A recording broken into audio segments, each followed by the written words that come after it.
Assalamualaikum warahmatullahi taala wabarakatuh. Jumpa dengan channel Putra Kajayanya Channel. Pada kesempatan ini saya ingin menjelaskan tentang pertama dalam kehidupan kita manusia beragama Islam, yaitu Islam. Apa itu Islam? Apa itu Islam? Islam itu agama, nama. Islam itu rumus. Untuk menjadi seseorang yang Islam, kita harus berada di rumus. Di rumus itu intinya kayak gini. Jika kita ingin menjadi TNI, kita harus berada di dalam tentara. Begitu juga dengan Islam. Itu contoh yang simpel saja saya memberitahukannya. Sekarang kita mengatakan saya Islam. Dalam Islam apa saja yang disuruh? Dalam Islam yang pertama rukun Islam. Kita harus mengetahui dalam rukun Islam saja itu ada 5 perkara. Yang pertama mengucap 2 kalimat syahadat, sembahyang sehari semalam 5 waktu, puasa bulan Ramadan, membayar zakat, puasa bulan Ramadan, dan naik haji ke Baitullah bagi orang yang mampu. Itu baru satu yang kita bahas, Islam. Rukun Islam. Itu belum lagi rukun iman. Sudah? Kita dalam keadaan Islam begini. Rukun Islam ada 5 perkara.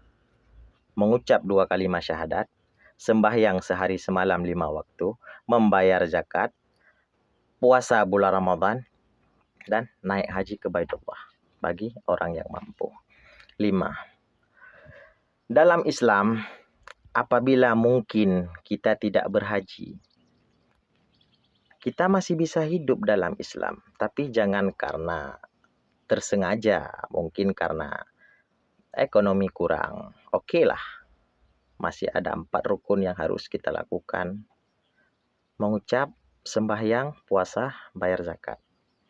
Apabila mungkin kita betul-betul orang miskin, kita tidak bisa terhingga, masih ada 3 rukun yang harus kita pegang. Mengucap, sembahyang, puasa. Karena barang siapa yang betul-betul tidak punya, dia tidak diwajibkan untuk berzakat. Dan barang siapa yang tidak mencukupi, dia tidak diwajibkan untuk haji.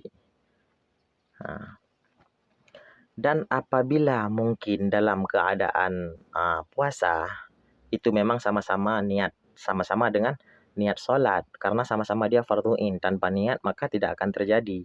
Kan begitu, mau sholat itu pertama niat. Puasa pun pertama niat. Tapi bila seseorang ini sakit, apabila dia berpuasa maka dia akan menambah sakit. Maka Allah memberikan ibaratnya keringanan. Allah memberikan keringanan.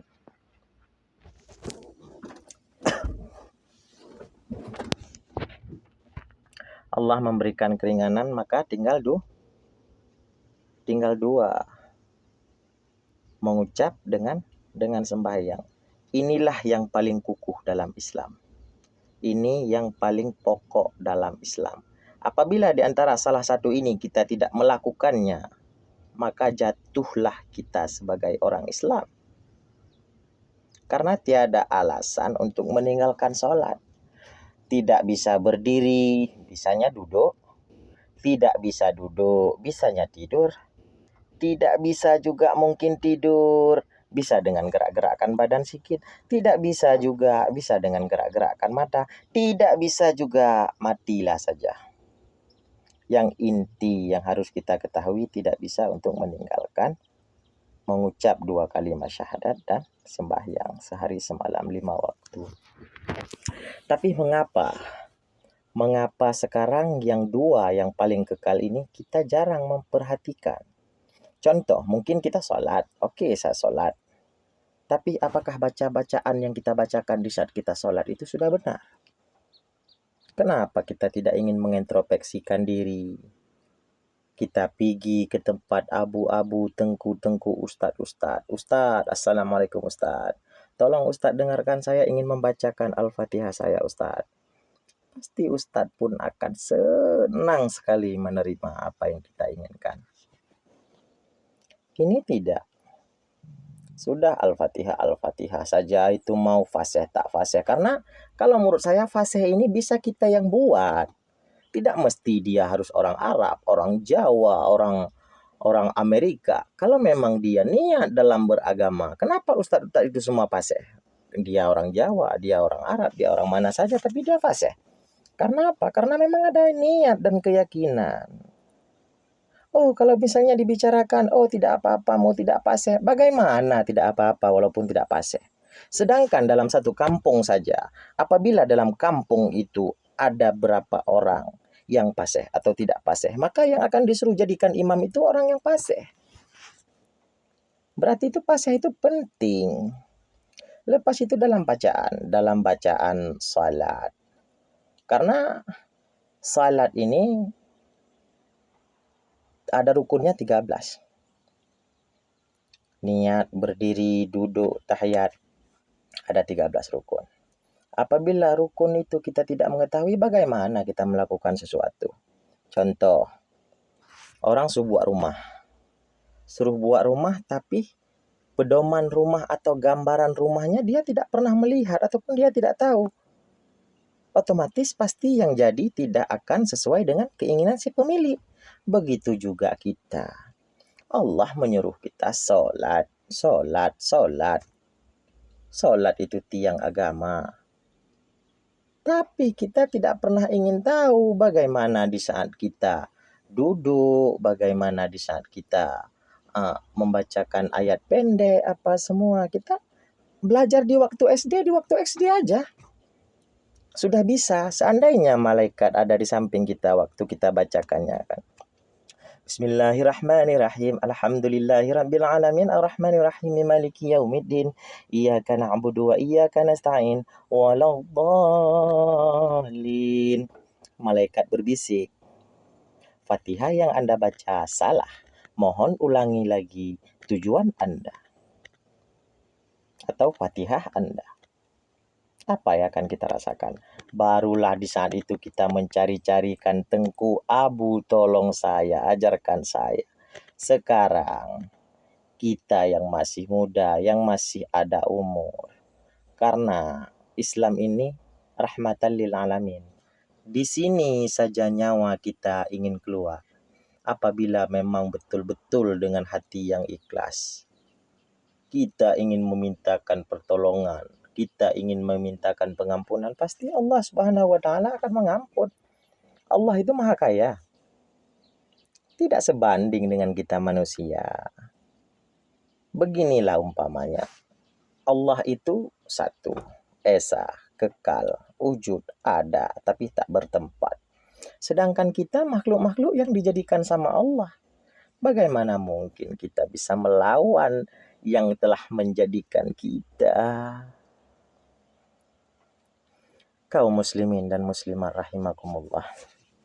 Pada kesempatan ini mungkin poin yang pertama, belajar dulu dalam sholat. Fatihahnya, ayat pendeknya, kalau sholat subuh kunutnya, cara wudhu, cara bersuci. Karena apabila tubuh kita tidak suci pun, itu Allah tidak akan menerima salat kita.